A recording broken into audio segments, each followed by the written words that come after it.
Hey guys. Welcome to another Travel Therapy Mentor video. Tonight we're going to be talking about, today we're going to be talking about student loans. We get a ton of questions, especially recently with all the changes. It's basically been 5 years now of uncertainty, and people are frustrated, confused. No one knows what's going on, and even I, for the last year, have kind of tuned out because things have been so crazy. So we're going to get an update. It's been 2 years since we last talked to Joe about student loans, which is kind of crazy.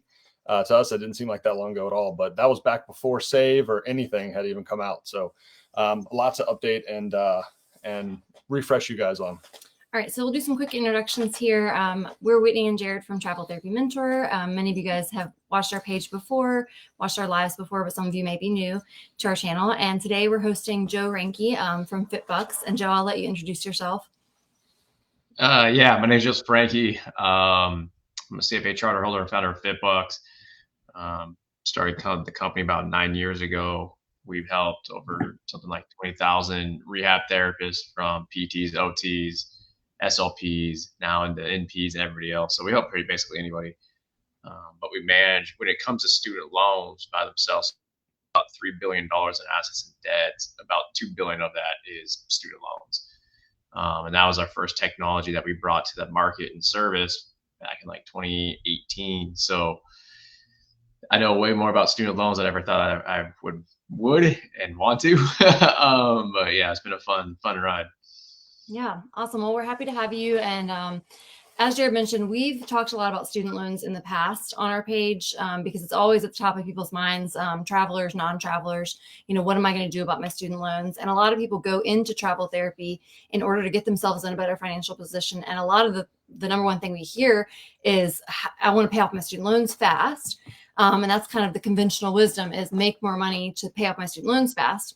However, if any of you guys have looked into our blog in the past or listened to us talk, you may know that Jared and I have gone a different route, where instead of paying off our loans fast via travel therapy, we've used the income-driven repayment plans to basically ride out those loans and instead invest money, save money into retirement accounts and that sort of thing to get ourselves into a better financial position. So we're not going to delve too deeply into that part of it during this video. We'd love if you would go back and just watch our old videos, listen to our older podcasts, and read our blogs about that type of thing.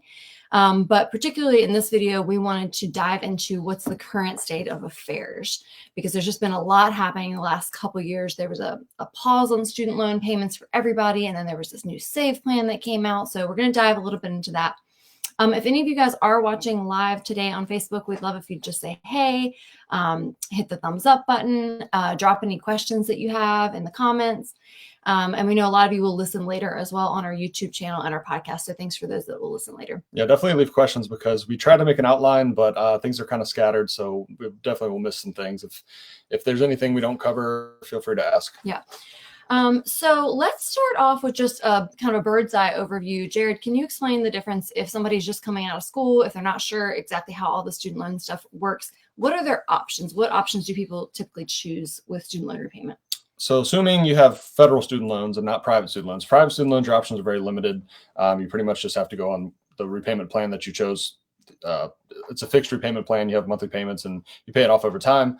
Federal student loans, you can do the same thing. You can go on a 10-year repayment plan. You can go on an extended fixed repayment plan where you have a set payment every month until you pay off your loans. Or there's this whole world of income-driven repayment plans that have gotten progressively more confusing over the years. There initially was like 1 or 2 options, and now there's I don't know, depending on when you graduated, there might be 7 or 8 options now. So the income-driven repayment plans basically put you in a situation where you make these payments based on what your income is, so that it's more affordable for people that can't afford to make the 10-year repayments or the payments on a 10-year repayment plan if your student debt is too high. So there's a variety of plans, and they've changed a lot. The Save plan was the newest one. It kind of replaced the Repay plan, which is the one that I was a big fan of for many years there that we were on. It's confusing, but the income-driven repayment plans are really where all the minutia is nowadays. Yeah, and can you name the main income-driven repayment plans that there are? The first one, what was it? Income contingent repayment, right? ICR, and then there was IBR, and there's new IBR, and there's pay as you earn, and then there's repay and save. Is that all of them? Those are them all. Yeah. So yeah, it's changed a lot over the years. Yeah. And so this Save one that came out, was it in 24 or 23 that Save came out? Yeah, it was at the end of 23.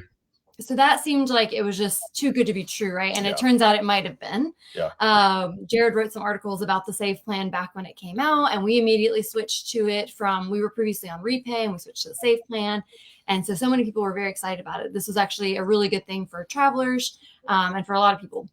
Yeah, it really was too good to be true. I mean, when I was looking at it, I was like, wait a minute. So basically travelers, anybody that is a travel healthcare worker will just never have to make a payment, and they have no interest. Like, this is the craziest plan ever. And you get credit towards eventual forgiveness. Like, so it was too good to be true. Not a huge surprise that it's being challenged and everything. Yeah, Mark Kantrowitz, he's well known in the student loan industry. He's been in it for like 30, 40 years writing articles and stuff. He summed it up the best about Save. It's basically a grant, a grant after you graduate. And that's basically what it was. So not being challenged in courts. Yeah. Yeah. So Joe, can you tell us a little bit more about kind of what has unfolded since that became challenged in the courts? Yeah, it's just been absolute chaos. So it got challenged last July. They put an injunction in on Save. And at the same time, as I've stated in different places, for political reasons, they stopped processing really any documents whatsoever through the Department of Education. So people trying to apply for things, all that type of stuff, they just stopped processing them, and they were really trying to just process public service loan forgiveness because they were trying to get that number up really high to say for like midterms and the next presidential election, see how much we got forgiven like last time, and so there's basically millions of applications that haven't been processed, emails, phone calls, all these different things. And there's this backlog. Well, come this last like 2 or 3 weeks, the Eighth Circuit Court of Appeals, they basically said, yes, this injunction is good. And unbeknownst to all of us, well, we didn't know at the time, but suddenly about 2 weeks ago, they pulled all the applications for income-based repayment plans off the internet, like paper applications, upload applications, and nobody really knew why. And for us, what I originally said as soon as they did that was it was because of the backlog. And some different loan servicing companies have come out and said, yeah, the case that about 20% of what they stopped it because of that. But it was actually because of a very small thing that President Biden had slid into the Save regulation that affects all the IBR plans, all of them. And so because of that, and because all of them are on one application, they took everything down. So, it doesn't matter if you're trying to recertify your income or anything, you can't right now. And a lot of people I know on social media, they're out there blaming the current administration, but it's like, it doesn't matter if it was Harris or Biden or whoever was president, it's the court injunction. They can't do anything. So, and I can go into way more history on why that is, but I don't want to bore everybody on that one. But that's where we're at right now, with that plan with Save in the courts, is it's basically stopped everything for now. Who actually challenged it? Mahila was one of them. Is that the loan servicers are basically saying, because the loan servicers are paid, from my understanding, they're paid on the number of contracts that they and the number of borrowers that they service. And so when it comes to loan forgiveness, basically what they're saying is that if we're not servicing these because of forgiveness, some arbitrary rule and arbitrary law, then we're at a detriment financially. And this is not what we bid on. So when you're loan servicers, you bid for the contracts based on the current, what the current laws are at the time. And some of these contracts are from 10 years ago. So like Repay wasn't out and Pay As You Earn wasn't out. So then all of a sudden this comes in and it's like, oh no, like this is going to cost us a ton of money. So they filed the lawsuit. So me being one that filed it, but there was a couple other companies or attorney generals that came on board with that. From what I was told, but yeah, that's who ended up challenging it in court. Is there anything specific about the Save plan they're challenging? Like, is it the payment amounts, or is it is it specifically the forgiveness, like after 25 years? So they're challenging that for all the plans, or is it something else specific to SAVE? Yeah, so I'm going to go back into history. So the whole like income idea actually started around the 50s or 60s, and into the 70s. It never really gained that much traction. And then when President Clinton came along, it did. It gained a lot more traction. And so the government underneath the Higher Education Act, I believe it was in 1993, they wrote the income contingent repayment law into the Higher Education Act. And it said the Department of Education is supposed to do X, Y, Z. But in that regulation and in that law, it said nothing about loan forgiveness. Okay, so it was ICR was 25 years, but it just said you pay for 25 years. It doesn't say what happens at the end of it. Okay. Whereas IBR, income-based repayment, that was passed by Congress as well. The first one, I believe, was in 2008, if I remember correctly. The second one was sometime in like 2014 or something like that. That specifically says after 20 years, your loans are forgiven and you own, or you basically pay a tax. So it's right in the law. Well, when Pay As You Earn, Repay, and Save came out, they never went through Congress. So President Obama put those out, and then President Biden put it out. And they used that higher education statute from 1993 to justify the ability to do that.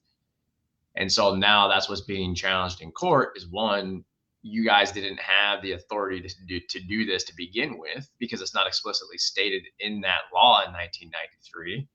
And number two, there is no forgiveness. Like, it doesn't say anything about forgiveness. So that was the whole thing. I've been saying this for like 10 years, like Pay As You Earn. Where does it say anything about forgiveness and Pay As You Earn? It doesn't. And it was just assumed, and everybody kept telling me, well, hey, it doesn't matter. It's going to be forgiven, like blah, blah, blah. Well, when this news came out a few months ago, it was like, oh shit, like Pay As You Earn, you might not get forgiveness. You might have to pay a lump sum at the end of the 20th year.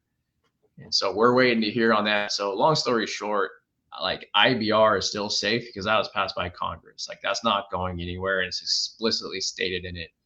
But those other plans, it's like, like what happened? Now, what happened, the reason why you can't go on IBR right now is because when you're filing separately, like when you're married, let's just say, Jared, you file separately, your payment is only based on your income.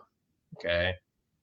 But on the income-based repayment plan, you can still say that you have two dependents, which reduces your required payment.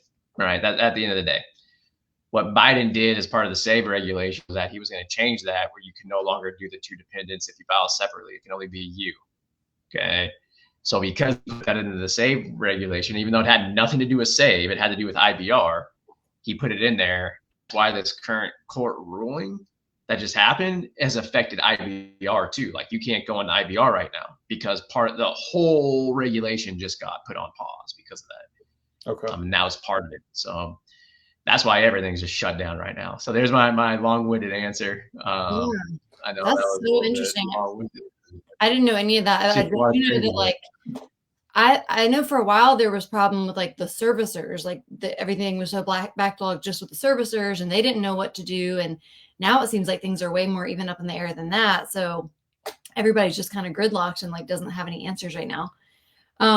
What has happened for the borrowers right now because of that? Like, what's happening with their payments, with their interest, with their status? What's going on?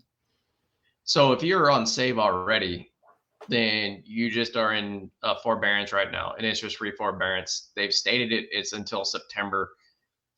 We don't know if it's going to be through September. They might get the court ruling in a week from now, and they might like change that to June.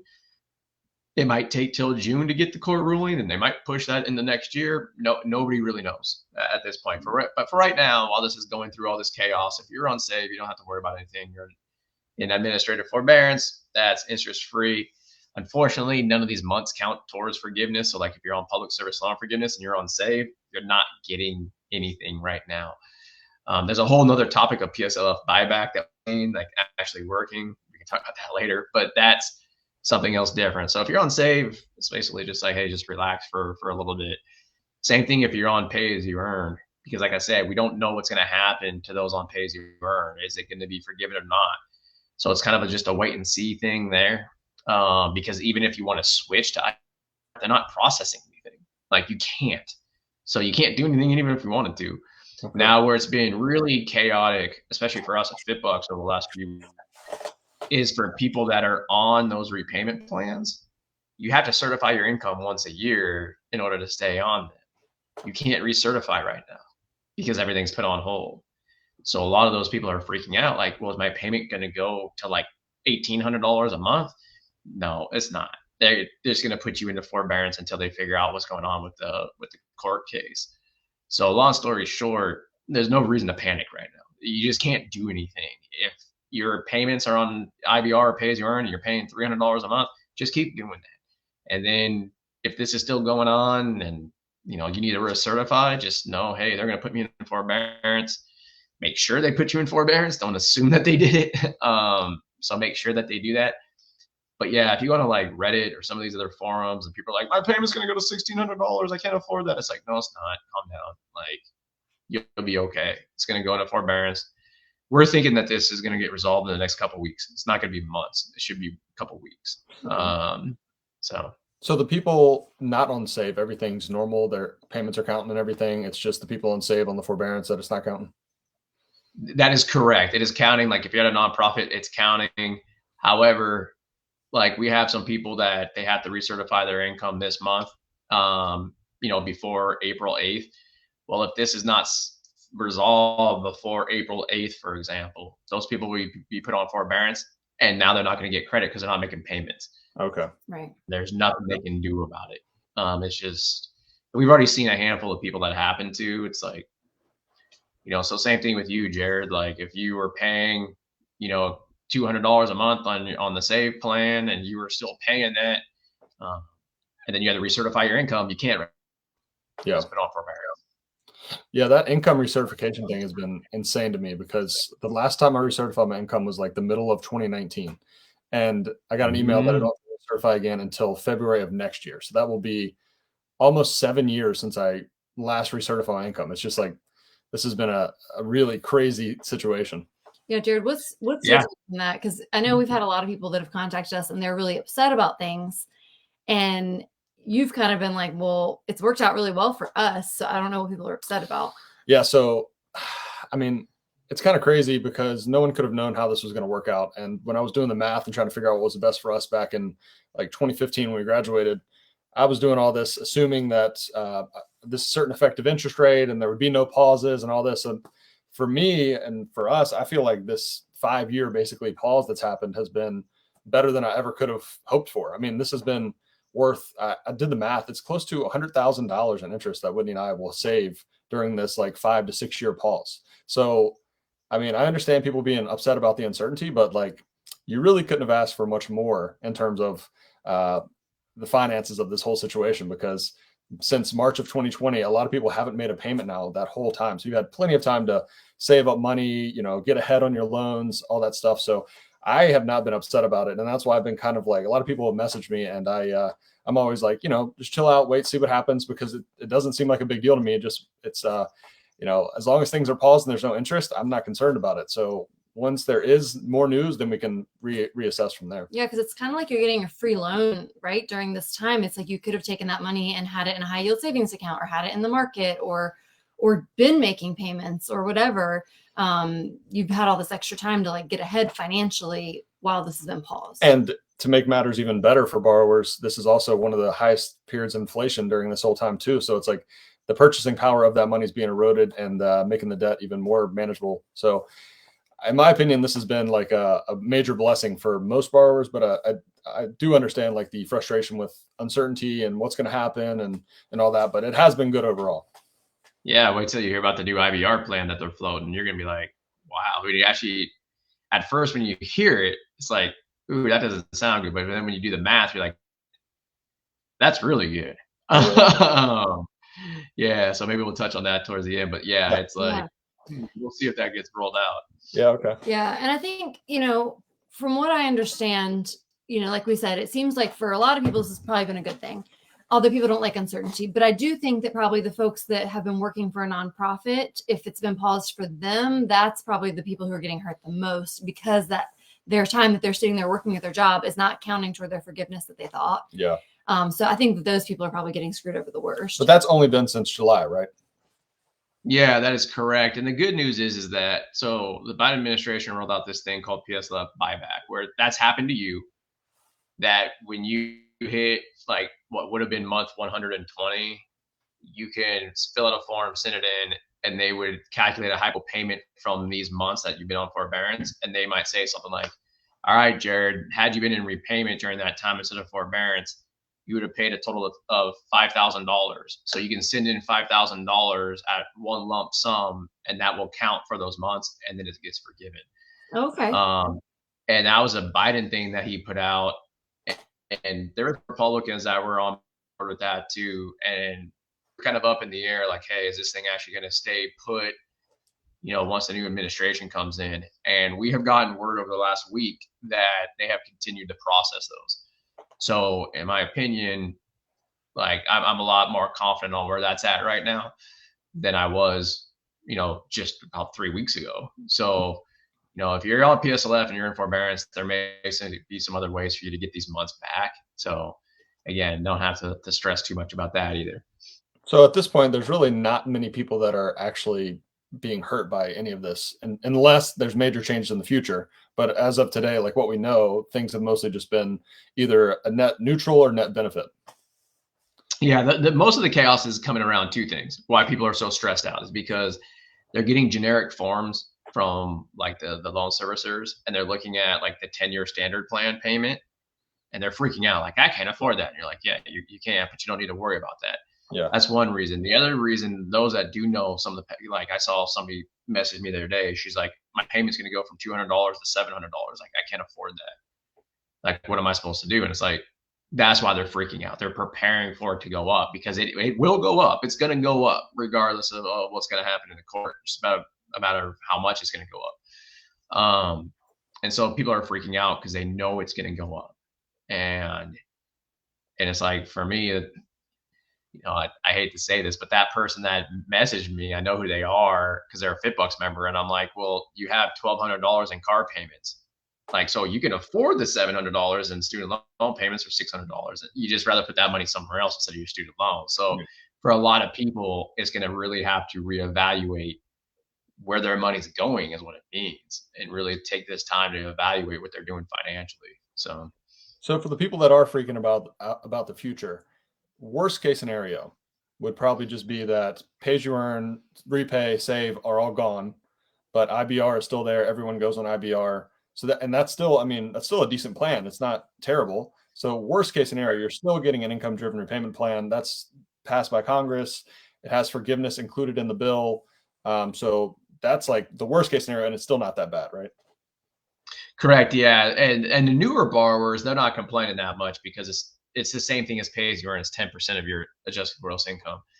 What we've seen people freaking out are the older borrowers that had loans prior to 2014, because their payments are going to be 15%. And so if you go from save to that, it's a pretty massive jump, because there's also stuff that they do in the calculation that's different too. So that we're seeing it more with older borrowers that are like, holy crap, this payment's going to be huge. But for me, I'm like, well, you were paying it before this whole save thing. That was the plan you were on. So you're just going back to it. Yeah. So, but yes, you're correct. It's not like, oh, the only option is going to be a standard 10-year plan. Like, no, the income-based repayment plan is going to be there. And then just real quick, what was the delineation between the new IBR and old IBR? Who qualifies and who doesn't? Yeah, the most basic thing is 2014. I don't remember what month. I want to say it was like October 2014. If you had any federal loans that were not repaid prior to October 2014, it's old IBR. If it's after that, then it's new IBR. There's some nuances in there in terms of consolidation and whatnot, but that's generally what we look at. Like when we're helping someone, that's kind of to get a gauge of what they would qualify for. That's what we typically look at. Okay. So most people that are going to be watching this are younger than us, so they're probably all eligible for a new IBR anyway. Old is probably not even really going to be a Correct. consideration. For most people. Correct. So you kind of touched on this a little bit, but what's next? You said it could be a court decision could be coming in weeks or months. Kind of what are we looking out for? Yeah. Really, it's a matter of weeks. We're kind of in this weird, like, Twilight Zone dilemma because it went back to the original court. So it goes to the Eighth Circuit Court of Appeals to say, yes, is the injunction legal or not? They said yes. So then it goes back to the original court to make a ruling on it. And then from there, typically, because of where it's at in the court system, it would go to the Supreme Court and then they would make a decision. But dependent on this is the Department of Education. So they're not going to fight it anymore because it's not the Biden administration anymore. So we're thinking like, hey, we're going to get this ruling in the next few weeks, and it's going to stick. That's what it's going to be. It's not going to go get challenged at the Supreme Court or anything like that. This is it, and that's we're off and running. From there, it's probably going to take. So let's just say they come out with that ruling on March 30th. It will probably take 2 to 3 months for the loan servicers to get everything coded back up to date. Because, I mean, you mentioned this earlier about just all the confusion with the loan servicers. Mm-hmm. Well, it takes time for them to code these things into all these changes and all these things into their systems. Mm-hmm. And so now they're going to have to go back and change a lot of that information, which it shouldn't be too difficult because, Jared, as you said, these are just IBR. They've had those there for 10 years. So it should just be like, everything else is out. This is what we're doing. Like, so it shouldn't be, too long. It should be a couple weeks. And then from there, we'll see what happens over the next, 1 to 4 years. Nothing's going to come out quick because it's got to go through different processes in terms of like what new IBR plans are going to come out, what's going to happen with PLF.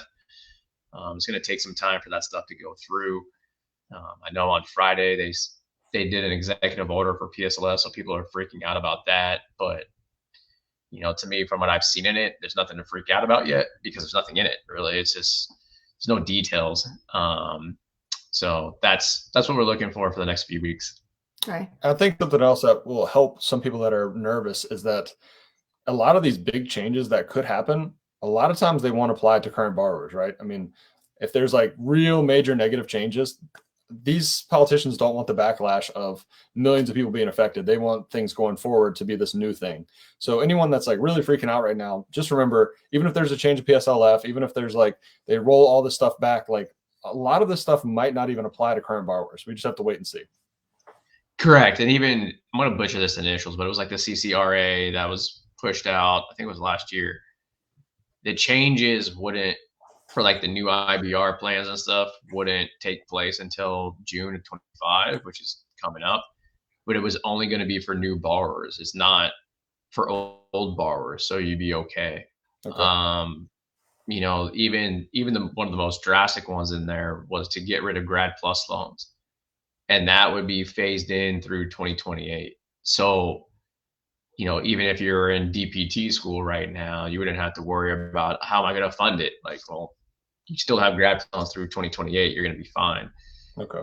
So yeah, anybody that's in the system like already, yeah, you're fine. Like, take a breath. You're going to be okay. Okay. That's good.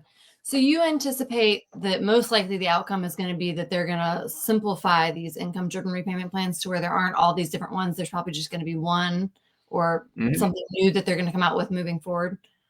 Yeah. So President Trump didn't say that much during his first term, but what they did say was that they wanted one income-based repayment plan, and which to me would be fantastic. Yeah. Like, great. Like, all this noise simplifies everything, right? And then what some Republicans and even some Democrats have said is we should just have one plan regardless. Everybody just goes on an income-based repayment plan, and then you can pay more, pay it off early if you want to.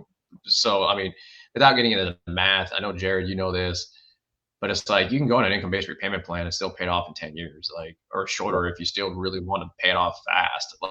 Like, there's nothing stopping you. And so the idea that they had floated was actually not even to have these be a loan anymore. It's more of a income share agreement. And you would pay a percentage of your income for life. Like that's if you borrowed 100 grand, like, and your income never repaid that, you could pay it for 50 years. However, so there was no forgiveness, there was no tax, there is no any of that on this quote new plan. But what it does is it caps how much you pay at the original amount that you borrowed, if you would have repaid it over 10 years. So let's just say, Jared, you borrowed $100,000, of student loans, and for 10 years you made the minimum payment on the standard 10-year plan, and let's just say that's $125,000 total that you repaid. On the new income-based repayment plan, the minute you hit $125,000, the plan's over. You're done. You don't have to pay any more percentage of your income. So that can be, for some people that want to pay it off fast, that could be 3 years. For other people that are like lower income type of professions, for 50 years, you could have paid a total of 70 grand out of the 125,000 that you owe, and then you just die and then it gets forgiven. Like there's nothing left there because you're dead. And so what a lot of people are looking at on that is like, holy cow, why would you ever pay it back aggressively? Because if you pay 125 grand back in 3 years versus 30 years, the interest rate just plummets. Yeah. So that's more of like so at first glance, a lot of people are like, I'm going to pay this forever. But then we actually dig into the math, which I don't too many like people out there, because I don't want to dig into too much math on this. You start looking at it like, holy cow, like this could potentially be like a 2% interest rate, like a interest rate. Like this is fantastic. Yeah. To be honest, that sounds like the most fair way to do it, because then you're like the taxpayer, like people that didn't go to college, they're all upset about people and loan forgiveness. Like nothing's getting forgiven. It's just a manageable payment until you eventually pay it off, which, I mean, I think that was probably the intention of income-based repayment the whole time anyway.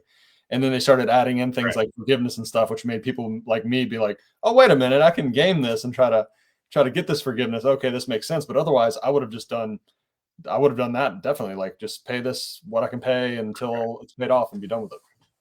Correct. And it's more of a real income share agreement, where what we have right now is kind of like this concept of an income share agreement matched with a loan and try to blend it together. So you got some Frankenstein shit that's like really confusing, like, and that's where we're at right now. And now all of a sudden you have 6 different versions of it, and people can't even understand how the original version works. So it's like, holy crap.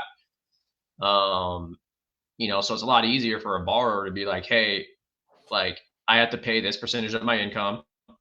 I have to do this for life unless I pay this amount over time. Yep. Now I just got to decide, do I want to pay it off fast, or do I just slowly pay it as a percentage of my income? Yep.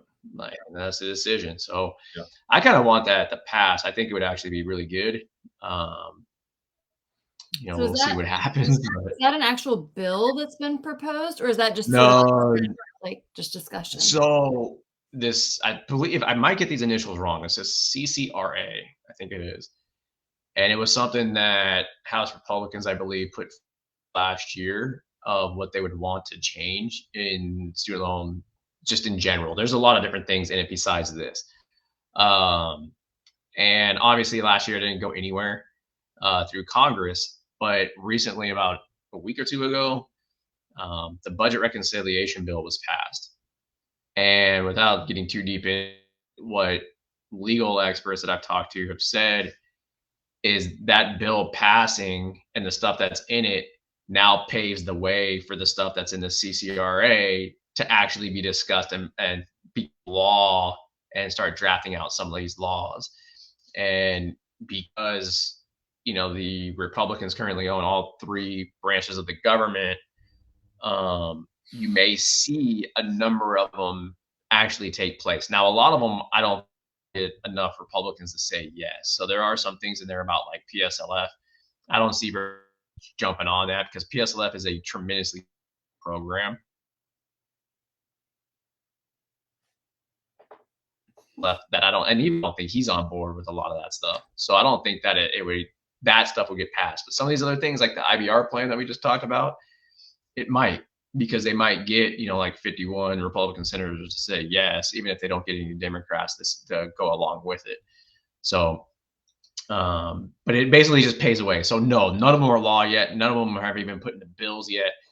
But the groundwork has been placed to have those discussions and start moving that forward. Okay. Okay. So as far as action items for now, you said that if you're currently on SAVE, you should have been put in a forbearance. And in order to double check that, you would just log into your student loan servicer and double check that you're in a forbearance, or call your student loan servicer and make sure. And same thing for folks that are on any other plan, but they needed to recertify.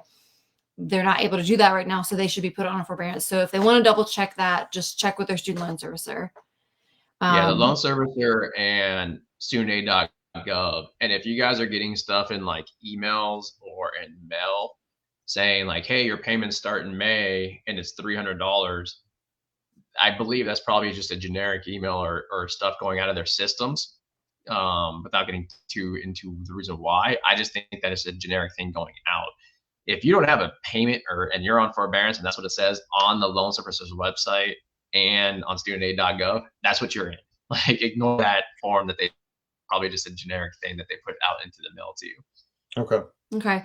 And so if they're in a forbearance right now, they shouldn't have a payment. They shouldn't have interest accruing. They should just relax for a little while and, wait and see what happens. And when something gets passed in the courts, then they'll update, and they may at that time need to switch to a different plan. But right now they can't really take any action as far as switching to a different plan.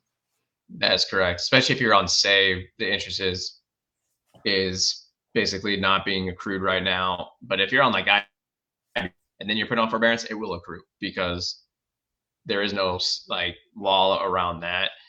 So those people, like, if you're actually going for forgiveness, don't make a payment if you're in forbearance. Like I that's like one of the biggest questions I get right now. Like, I'm in forbearance, should I make a payment? No, it's not going to count. Like just let it go. Okay. Mm-hmm. Right. So you're talking about action items. Like, if you're in forbearance, unless you're trying to pay off your loans aggressively, then make payments. But if you're going for forgiveness, just wait and see. There's nothing to pay right now. Just Well, and I know we've talked about before, even as like another financial strategy, if you're in forbearance, even if you do want to pay it off aggressively, couldn't you just have that money sitting, waiting in an account that's accruing a little bit of interest for you? And then once you go off forbearance, then make a big lump sum payment? If you're on SAVE forbearance, yeah, absolutely. Because there's no interest accruing. So yeah, absolutely. But recently there's been some people. So for example, we had some people that were on pay as you earn that were paying off extremely aggressive, like through pay as you earn. And now they've been put on forbearance because of what's going on.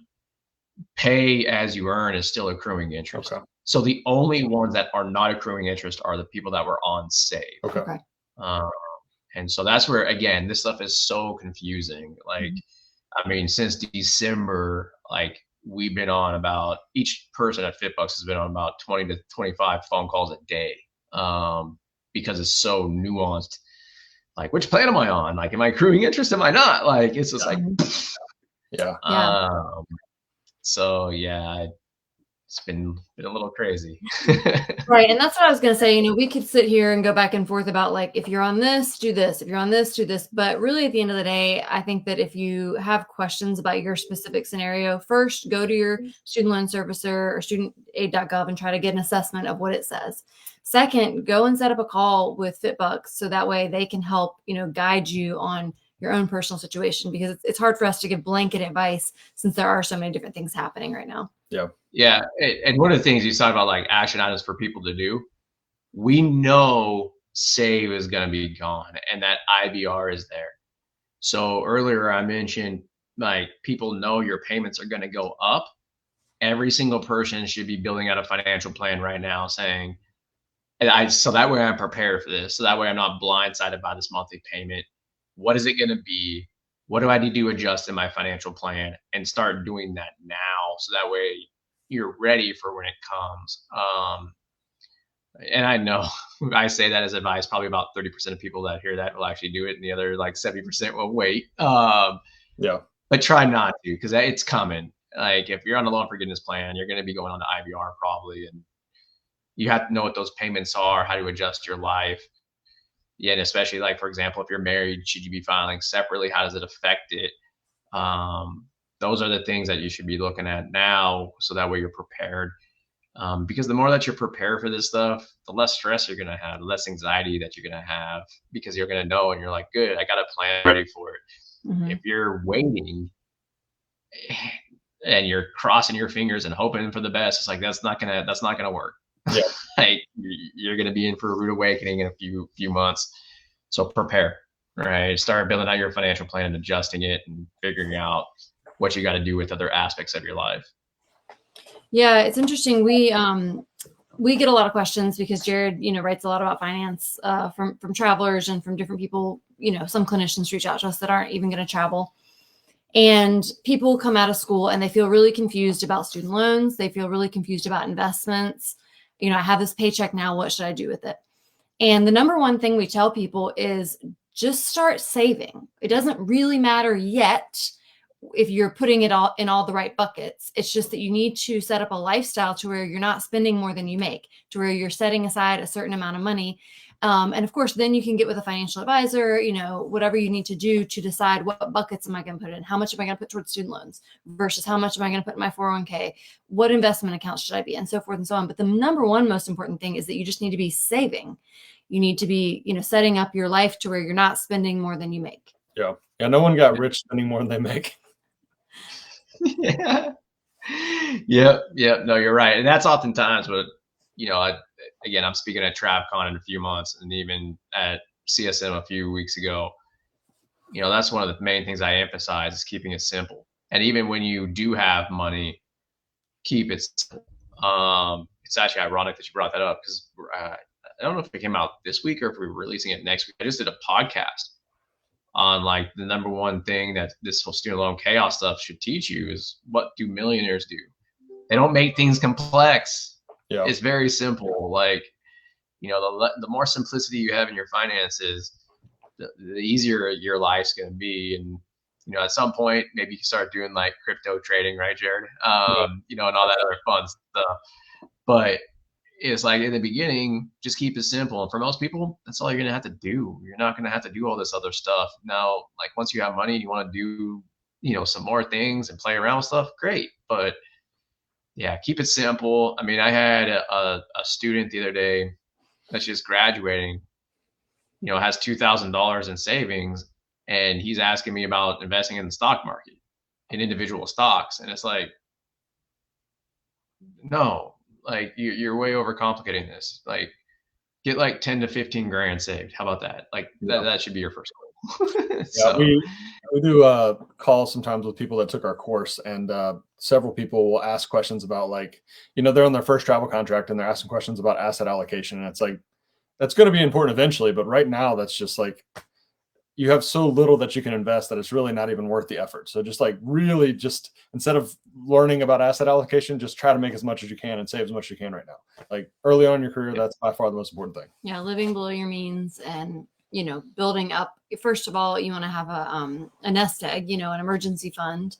And then obviously, yes, like if you're a new grad, if you're a student who's watching this and you're like, I'm going to have to start deciding what to do about my student loans. Isn't there like a 6-month grace period after graduation? And then even if you're already past that 6 months right now, you can't do anything yet unless it's just paying off the standard 10-year repayment or paying off aggressively. You can't go on an income-driven repayment plan right now. Anyway, so just start setting that money aside, and then you'll come up with a plan here in a few months when there's more clarity. Yep.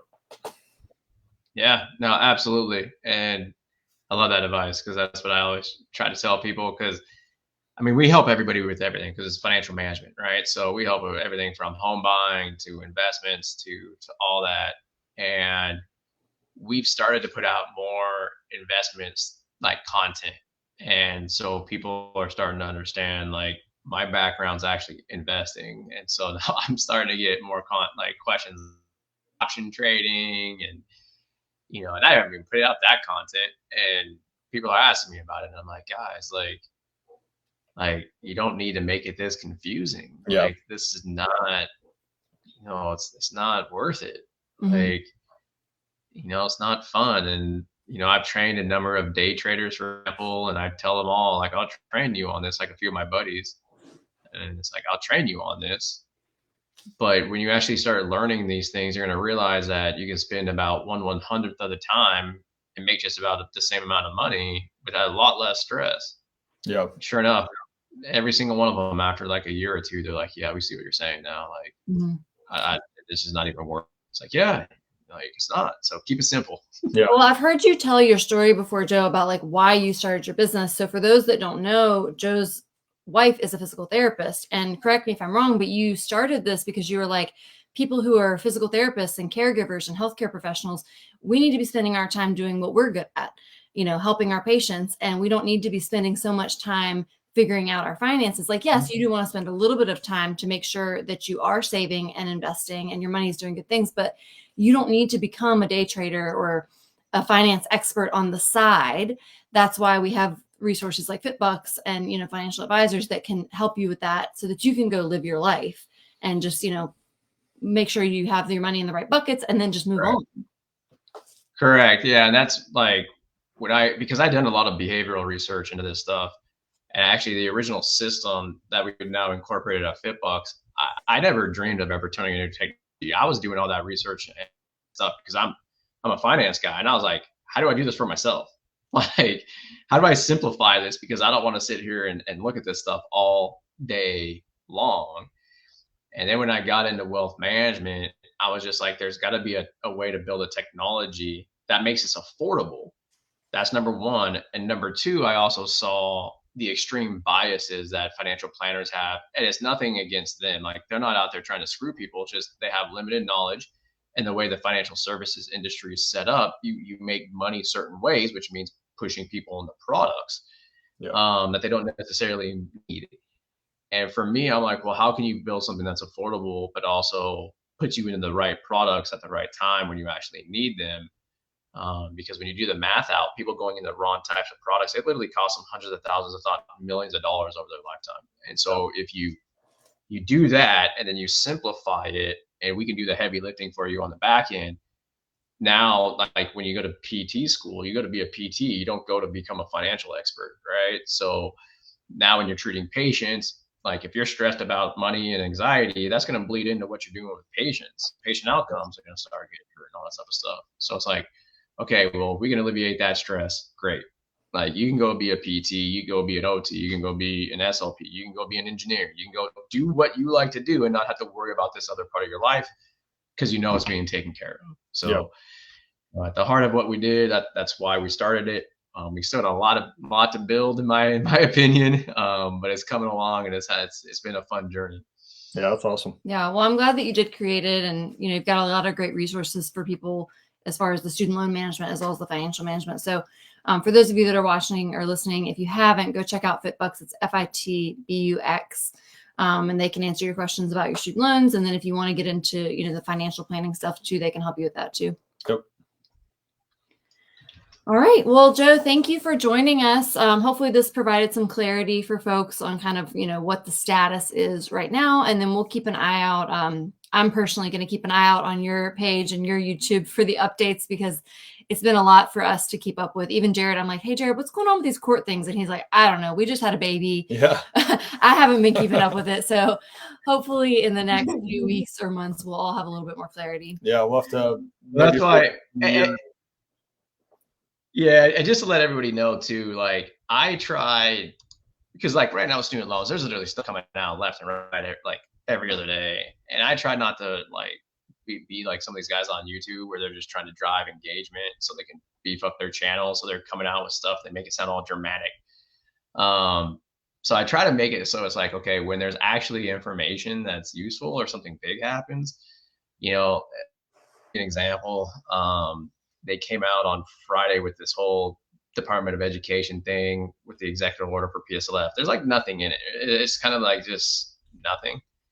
And it's like these guys are just putting out information. They're just trying to put videos out there. So again, the reason why I brought that up is don't get caught up in the noise. Like nobody really knows right now. Just be patient and wait and see. Yeah, I got sucked into all that speculating back during the student loan pause where it was like, people had all these ideas. This is going to happen. This is going to happen. This is going to happen. And then none of it happened. And all that time was wasted speculating. So this whole court case injunction thing, I'm like, I'll just wait and see what happens. And I'll draw conclusions after that. Yep. Don't live with ifs, right? Yeah. Like, Yeah. you'll get a lot of gray hairs if everything's if this, if that, if this. It's like, this is what we know right now. You can't do anything. So just be patient. Like, so. All right. Well, thank you. We'll try to provide another update for the audience when there is some news. But for now, hang out, try to, put your money somewhere where it's earning a little bit of interest, maybe a high yield savings account. And then, we'll see what happens next. Yep. All right. Take care, everyone. Thanks, Joe. All right. Have a good one. Bye.